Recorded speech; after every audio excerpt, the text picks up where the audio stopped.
दोस्तों, ज्ञान एक अद्भुत विषय है। इस संसार में इतना ज्ञान है जिसकी कोई थाह नहीं। हर व्यक्ति रोज कुछ नया सीख रहा है, कुछ नया आविष्कार कर रहा है, कुछ नया बता रहा है।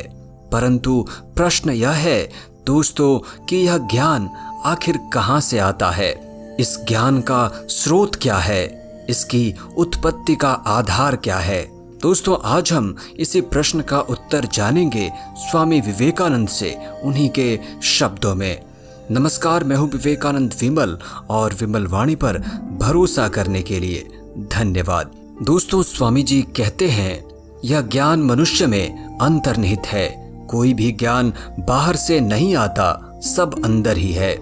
हम जो कुछ कहते हैं कि मनुष्य जानता है, उसे ठीक ठीक मनोवैज्ञानिक भाषा में व्यक्त करने पर हमें कहना चाहिए कि वह आविष्कार करता है। मनुष्य जो कुछ सीखता है वह वास्तव में आविष्कार करना ही है। आविष्कार का अर्थ है मनुष्य का अपनी अनंत ज्ञान स्वरूप आत्मा के ऊपर से आवरण को हटा लेना। हम कहते हैं कि न्यूटन ने गुरुत्वाकर्षण का आविष्कार किया, तो क्या वह आविष्कार कहीं एक कोने में बैठा हुआ न्यूटन की प्रतीक्षा कर रहा था? नहीं, वह उसके मन में ही था। जब समय आया तो उसने उसे ढूंढ निकाला। संसार ने जो कुछ ज्ञान लाभ किया है वह मन से ही निकला है।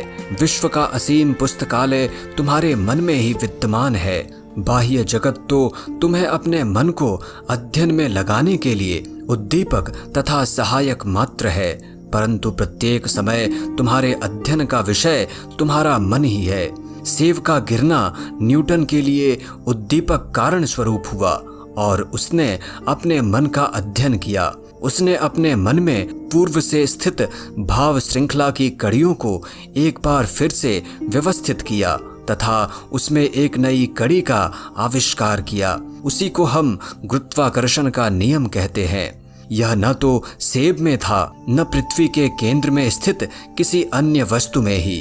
अतएव समस्त ज्ञान, चाहे वह व्यवहारिक हो अथवा पारमार्थिक, मनुष्य के मन में ही निहित है। बहुधा यह प्रकाशित न होकर ढका रहता है और जब आवरण धीरे धीरे हटता जाता है तो हम कहते हैं कि हमें ज्ञान हो रहा है। ज्यों ज्यों इस आविष्कारण की क्रिया बढ़ती जाती है, त्यों त्यों हमारे ज्ञान की वृद्धि होती जाती है। जिस मनुष्य पर से यह आवरण उठता जाता है वह अन्य व्यक्तियों की अपेक्षा अधिक ज्ञानी है, और जिस मनुष्य पर यह आवरण तह पर तह पड़ा है वह अज्ञानी है। जिस मनुष्य से यह आवरण बिल्कुल चला जाता है वह सर्वज्ञ पुरुष कहलाता है। अतीत में कितने ही सर्वज्ञ पुरुष हो चुके हैं और मेरा विश्वास है कि अब भी बहुत से होंगे तथा आगामी युगों में भी ऐसे असंख्य पुरुष जन्म लेंगे। स्वामी विवेकानंद। यानी दोस्तों, विश्व का समस्त ज्ञान हमारे मन के भीतर ही है। उम्मीद है आपने इस बात को बहुत अच्छे से समझा होगा। वीडियो को लाइक करें, शेयर करें। बहुत बहुत धन्यवाद।